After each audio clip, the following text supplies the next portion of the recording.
Corps commander house میں صوبائی کابینہ کا کوئی اجلاس نہیں ہوا.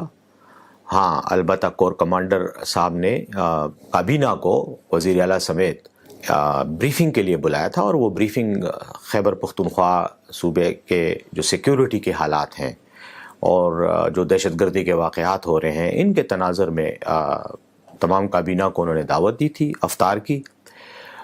ہم وہاں افطار کے لیے گئے جہاں افطاری ہوئی، اور اس کے بعد انہوں نے سیکیورٹی صورتحال پر ہمیں تفصیلی بریفنگ دی.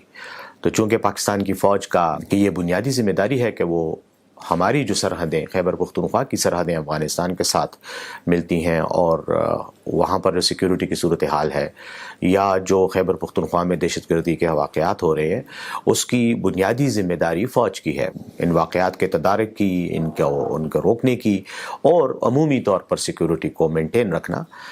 چونکہ فوج کی ذمہ داری ہے اس لیے انہوں نے ہمیں بریفنگ بھی دی، اور اس میں انہوں نے یہ بھی بتایا کہ خیبر پختونخوا کی حکومت کے ساتھ فوج کا تعاون ہونا چاہیے، اور ہمارے آپس کے جو ایک ریلیشن شپ ہے وہ ایسا ہونا چاہیے تاکہ جہاں جہاں کوئی پرابلم پیدا ہو دہشت گردی سے نمٹنے کے حوالے سے تو اس تناظر میں ہمارے ایک باہمی رابطہ اور تعاون وہ زیادہ فعال ہو. نہیں، کور کمانڈر ہاؤس کے ساتھ اس کا کوئی تعلق نہیں ہے. 11 کور کا جو ہیڈ کوارٹر ہے وہاں بریفنگ ہوئی، اور اس کے بالکل سامنے کور آفیسرز میس ہے، وہاں پہ پہلے افطاری ہوئی، وہاں ہم جمع ہوئے، افطاری کی، نماز مغرب ادا کی.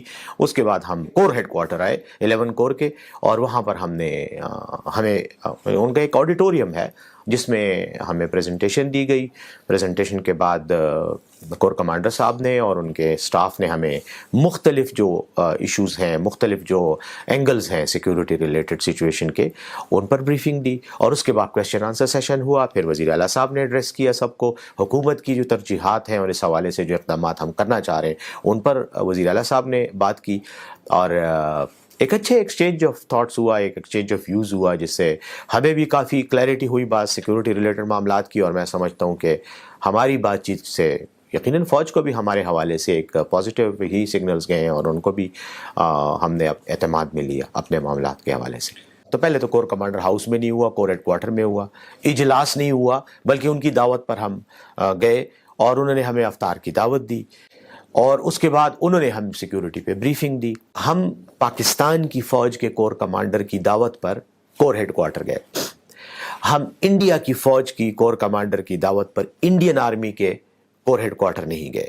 یہ ہمارا ملک ہے، ہماری فوج ہے، ہمارے بھائی ہیں، ہماری بہنیں ہیں اس فوج میں. اس ملک کے لیے وہ قربانیاں دے رہے ہیں، ہر روز دے رہے ہیں. آج بھی آپ کو پتہ ہے کچھ دیر پہلے ایک واقعہ ہوا ہے، کل بھی ایک واقعہ ہوا تھا، فوج پر حملے ہوئے ہیں، شہید ہو رہے ہیں، زخمی ہو رہے ہیں. تو اگر ہم ان کے ساتھ تعلق ہی نہیں رکھیں گے تو یہ ملک کا نظام کیسے چلے گا؟ اور خاص طور پر اس ایریا میں جو ان کا اسپیسیفک ایریا ہے، جس میں ان کی ایکسپرٹیز ہے، جس میں ان کی مہارت ہے، اور جو ان کی ذمہ داری ہے یعنی سیکیورٹی، اس معاملے میں اگر ہم ان کے ساتھ رابطہ نہیں رکھیں گے تو کس کے ساتھ رکھیں گے؟